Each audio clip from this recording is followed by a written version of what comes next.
Esto al peronismo. Está Carlos Campolongo y ahora se suma otro dirigente histórico del peronismo que es Julio Bárbaro. ¿Qué tal, Julio? Bienvenido. No me besaron que estaba Campolongo. Ay, no pero venía. sí. No, bueno, si no, ¿qué? Si no, ¿La no interna? venía. ¿Me van a hacer la interna acá también? Claro. que se levanta y se va. Te pareces a un kirchnerista. Es peronismo al cuadrado esto. Esto es peronismo van a al decir cuadrado. que somos pareja porque estamos siempre apareciendo juntos. Y bueno, Sí, Son los bueno, han salido referentes. mucho juntos ustedes dos, Julio. Son los Han compartido referentes. mucha noche ustedes dos. Bueno, no. Yo creo, primero, el kirchnerismo, Néstor y Cristina, nunca soportaron disidentes. Nunca. Lo digo yo, que era amigo de los dos, y los dos, con cualquier diferencia, te echaban. Ahora, si no soportás disidentes, crece la alcahuetería. Y los alcahuetes son los mediocres. Los inteligentes tienen diferencia, aportan ideas. Por eso, lo que va logrando Cristina es una cadena con Cobo, con Vudú, con Scioli, con Alberto. Todos transitan la misma, digamos, el mismo conflicto. Quizás Cobo no, porque Cobo es un tipo con otra dignidad, se pelea. Pero el resto, entonces cuando tiene que poner un candidato no tiene a quién. Alberto nació para segundo, Néstor lo manejaba, lo conducía, pero los segundos no dan para primero, ¿no, Carlos? No, y es así como vos decís. Te diría que hasta lo conducía, lo tenía en un rango totalmente, no como jefe de gabinete. No, Para ciertas cosas lo tenía- dejaba, pero después... Néstor. Yo he vivido momentos, yo lo conté el otro día. Por ejemplo, Néstor me dice, ¿seguís siendo amigo de Héctor Timerman? Digo, sí. Y ahí salta Alberto y dice, pero si yo no lo quiero. Y Néstor me mira y dice, decile a este que el presidente soy yo. Te quiero decir, Muy bueno. era muy clarito, muy clarito. Entonces, el tema es que el kirchnerismo, yo digo hace años, si el peronismo no se saca el kirchnerismo de encima, puede que desaparezca con él. Igual el peronismo es un pensamiento, como lo es el radicalismo y el conservadorismo. La política argentina no tiene estadistas. La política argentina no tiene reflexión, no tiene pensadores. Esa crisis es de todos. Ahora, el kirchnerismo para mí desaparece, de eso no queda nada. Si revive el peronismo, yo voy a pelear para que reviva, pero no va a ser con los que se hicieron los tontos con el kirchnerismo. Quien no criticó al kirchnerismo no tiene derecho a seguir vivo políticamente. ¿Esto es un golpe al kirchnerismo? Es la desaparición, es el golpe final. Ya estaba agonizando. ¿El golpe final al Y kirchnerismo? si no tiene candidato de nada, no tiene oradores, no tiene discurso. Y no puede Mira, hacer campaña. No puede hacer No campaña. puede hacer campaña. Cuando hay un debate en el Congreso, uno no los escucha. Cuando los escucha son aburridos. Ahora, leen. ¿cómo hace el peronismo para pedirle el voto el año que viene? No el kirchnerismo, el peronismo, pedirle el voto a la sociedad después de que vimos el vacunatorio VIP, la No, fiesta de Olivo. Si no consigue alguien que tenga una historia separada a esa, es decir, obviamente oposición va a haber. El radicalismo tiene una crisis parecida, porque no le está fácil a Lustó ni a Puyaro. Bueno, O sea, sí, pero no tiene estos escándalos que no, que no no tiene son- escándalo, pero tiene el abrazo tiene interna, pero tiene el escándalo. abrazo con el PRO, que no saben si quedan enganchados para siempre o se pueden distanciar. Digamos, la política argentina hoy no tiene alternativas, desgraciadamente. Por eso estamos viendo un ajuste donde por primera vez el salario, el asalariado, está por debajo del índice de pobreza, cosa que no pasó nunca en Argentina. Sí.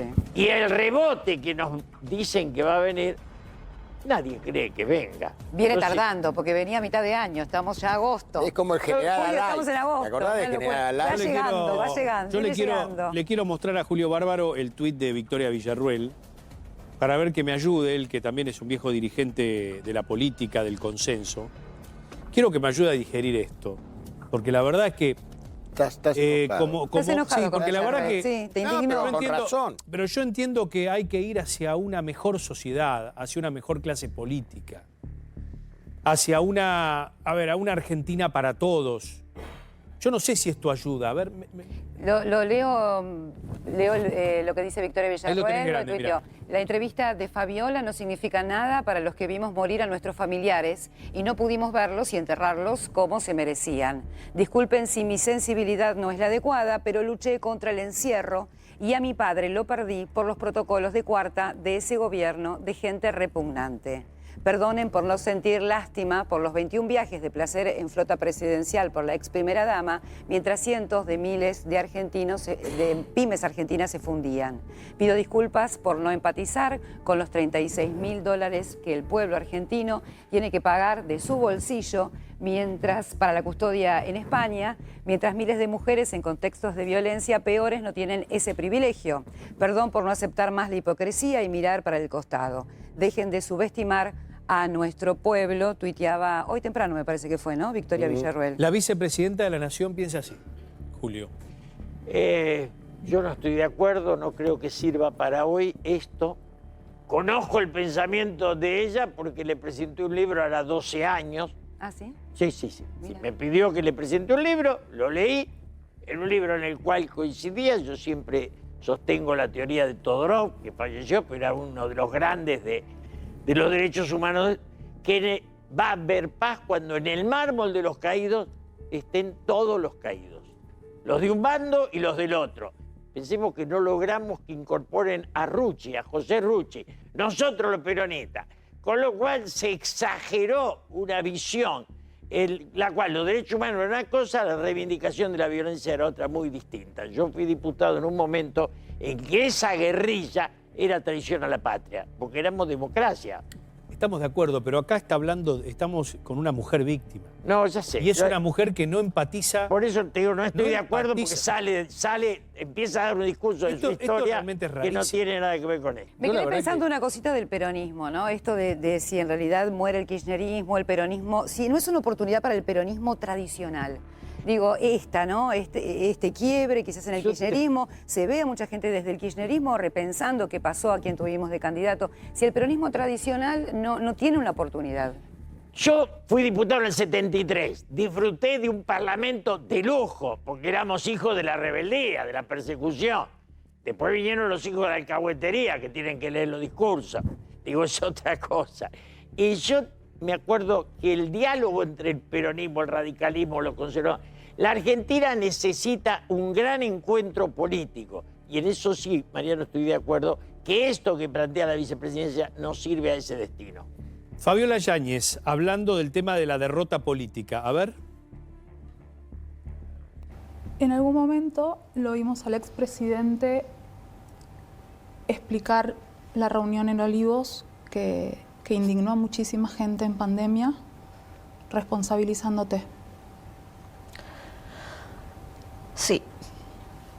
Y lo hizo no una vez, lo hizo 2 veces y una vez teniéndome sentada enfrente a él en un lugar con muchísima gente, él dando una conferencia, teniéndome sentada a mí enfrente, con muchísimos periodistas, y lo volvió a repetir estando yo sentada enfrente de él y embarazada. Lo volvió a repetir. A mí también, otro juego que me hicieron, psicológico y etcétera, es decir, que perdieron las elecciones legislativas por mi culpa. Me lo repetían todos los días. Elecciones legislativas que el peronismo históricamente jamás ganó. ¿Por qué podría haber sido tu culpa? ¿Por qué? Porque me echaron la culpa, porque él se desligó de la responsabilidad de él, de haber hecho esa reunión, haber estado ahí, y echarme la culpa, es decir, que yo organicé un brindis. Yo no organicé ningún brindis. Eso no es verdad. Todos los días se me repetía, por culpa tuya, perdí un gobierno. Por culpa tuya, este gobierno perdió las elecciones. Por culpa tuya, por culpa tuya, por culpa tuya. ¿Cómo un gobierno va a caer por una foto mía? Por favor. Julio. La culpa, si tuvo la culpa, ¿no es cierto, Fabiola, de lo que Es pasó? absurdo. Digamos, el gobierno de Alberto fue un gobierno de mediocres. No hubo excepciones. Ese equipo que asumió el gobierno realmente eran todos muchachos del bar, eran boscas, algunos con pretensiones de trascendencia, pero eran buscas, todo. Y el gobierno que hicieron fue de una gran mediocridad. ¿Qué culpa va a tener la pobre mujer? Ni el peronismo ni el kirchnerismo. Alberto, todos sabíamos que chocaba. Quienes lo conocíamos sabíamos que no le daba la cabeza para esto. Y además de mediocre, siempre fue bastante dañino, bastante mala persona. Mirá vos, no hablamos. No, porque yo le había preguntado a Campolongo hace un ratito cómo era su personalidad en el mundo de la política, porque ha transitado muchos años en la carrera Hay política. cantidad de gente, y me incluyo, a los cuales con él no había amistad. Él, la verdad, si podía ser amigo de Néstor o pelearte. Con Alberto no tenía códigos.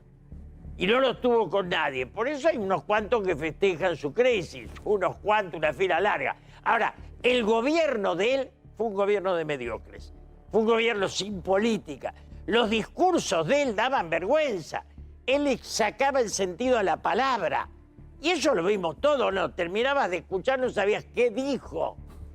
Y él tampoco sabía qué pensaba. Pero pensemos, vayamos a la primera etapa de lo que fue la pandemia, los niveles de popularidad que tenía. Hubo un primer momento donde todos creímos, o sea, donde todos estábamos encerrados y creíamos que era lo mejor. 80%. 80% era, claro. Bueno, pero era el escenario también, Nora. Acordate que hacían las exposiciones Rodríguez Larreta, Kicillof. Daba una Puntos. idea de unidad hasta que se hizo lo de los fondos, Claro. se lo sacaron y ahí se rompió Como todo. también decían en su momento en la política norteamericana, President at war are popular. Los presidentes en la guerra son populares, se ven todo el mundo. Lo que Claro. pasa es que después empieza Claro, el declive. te Cuando vos ves unifica. que teniendo un amplio consenso, teniendo una amplia imagen, terminó quedando como un ladero de Cristina y como una persona sin toma de decisión, de eso fue cayendo. Empieza a bajar. El malestar de Julio, vos que sos un conocedor de la interna peronista, el malestar que siempre tuvo la vicepresidenta Kirchner,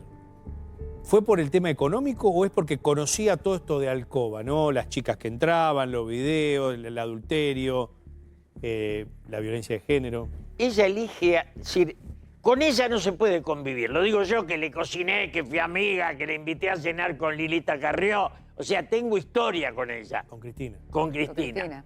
Y es imposible convivir. Cuando llega al cargo, se sube al banquito y te habla desde arriba. Cuando alguien cree que no es par, sonamos. Porque la verdad en la vida, yo digo siempre, yo hablo con su santidad el Papa todos los años, me da una hora y me hace sentir par. Y yo sé que no lo soy. Pero Repetime esa frase porque es tan interesante para tantos estamentos de nuestra vida. El que no entiende que es par, ¿cómo es? el que no entiende que es par, Sí. no puede sostener la relación. Si te crees Muy superior, Claro, sonamos, Muy buena. hermano. Claro, Muy buena verdad. frase. Sonamos. Muy buena. Entonces, cuando te crees superior es porque te sentís inferior. Tenés complejo de inferioridad y te paran al Muy buena banquito. frase. Entonces, toda la historia esta, ella nombra a un individuo con el cual no tiene relación. Porque Cristina no tiene amistad, lo tiene a Parrilli. ¿Te imaginás si vos le dijiste a Parrilli, tu idea del afecto político no es muy... Pero ella se acerca en un momento. ¿Te acordás que ella en un momento, Alberto Fernández empieza a criticarla y muy fuerte a través de todos los canales a Cristina? De golpe se empiezan a encontrar, decían que tenían grandes charlas. Él estaba como profesor universitario. Ahí se produce algún encuentro intelectual. ¿Eso fue verdad lo que sucedió? Primero, yo hablé con Alberto, 1000 horas. Te digo, Sí. lo conozco de cuando era abogado de Eduardo Varela Cid. Sí. Mirá, sí. Mirá. Lo conocí ahí. Uno de los primeros Tiene más muertos recuerdo, políticos mirá. del peronismo. Tiene Perdón, recuerdo anterior. Uno de los primeros muertos políticos del peronismo fue. De la Argentina. La coima. sí. Por la coima en la Cámara de un empresario, ¿se acuerdan? Obvio. Bueno, él era Uno de los abogado muertos antes. políticos. antes de Renunció esto. y se fue. Cuando Claro, no, tenía la desapareció. editorial Cid Editores, Sí. que sacábamos todos los libros ahí. Sí. O sea, yo te digo, Alberto es un ser sin sustancia. No es un personaje. Yo con Carlito, que se lee todo, porque aquel se lee todo lo que... Digo, pero los debates, las discusiones, tienen contenido. Con Alberto es la mera formalidad. Y esa era la relación que tenía con todos. Cristina, cuando vos le crees al perro Berbisky, que cuando tenía 6 años ya tenía vocación de alcahuete, de botón, digo, cuando crees que se piensa, ya ¿Coincidís sonaste. en todo lo que dice Julio? ¿Suscribís todo? Absolutamente. Eso tiene razón. ¿Suscribís todo? Absoluto. Que en el doble juego de Berbisky, por Todo, ejemplo. qué sé yo. Sí. Yo no tengo el estilo de, no lo voy a insultar, pero realmente para mí también es de los que ha infligido mucho daño. Y esta beta de este Alberto violento, ¿no? De todo lo que estamos viendo desde este fin de semana, que estamos todos conmovidos, de una ex primera dama golpeada. ¿La veía, se veía, ustedes la intuían que podía ser un hombre violento físicamente? Él era jorobado con las mujeres, difícil, pero además infantil, porque para mí lo peor es esto: si a vos te dan la presidencia de la nación y amás la política, no te queda tiempo para, digamos, para la pasión que tenías a los 20 o 25 años. Porque el arte te absorbe y te pone toda la libido ahí, si sos eso. Ahora, si llegás a presidente y tu principal deporte es perseguir mujeres como a los 25, es que tenés que ir a un psiquiatra, no a un cargo en la Casa Rosada. Tiene que ir a la izquierda, al psicólogo. En el pueblo decían era un Claro. hombre verde o alguien que no había Un tenido viejo calle. verde, claro. O que no había tenido calle. Claro. Y además lo filma para que... No. ¿Viste? Lo El filma. psicólogo El puede a lo hecho mejor ayudarnos. filmarlo maduro es sexual. de una inmadurez. Claro, una persona que ejerce un cargo de esa naturaleza, digo, toda la vida, ¿quién no quiere ser un presidente de un país? O sea, tenés el cargo máximo. Cualquier cargo Y en vez te de estar absorbe. ahí, estás haciendo esto que estamos viendo. ¿Por qué? Evidentemente lo que se veía, algo que hablaste recién vos de la libido. La libido. Él, evidentemente, la energía psíquica la estaba depositando en este tipo de cuestiones. En seducción, donjuanismo. No sé quién le quedaba grande el cargo. ¿Qué nos quedaba a nosotros por ahí como habitantes del suelo argentino con por ahí un presidente que estaba... Existe la libido y se pone o se pone en la pareja o se pone en el trabajo. Hay mucha gente que pone toda su energía en el trabajo y la política es un lugar donde se pone mucha libido, ¿no? Equilibrar. El problema es si vos realmente te come la omnipotencia, ya es los griegos en sus tragedias lo hablaban esto. No hay nada peor que la omnipotencia, porque la omnipotencia te lleva al error, tarde o temprano. Exacto. Es impresionante esto que hemos conocido, ¿no? Cómo en estos 7, 8 días hace eclosión todo un proceso muy particular que vivió la presidencia de Alberto Fernández.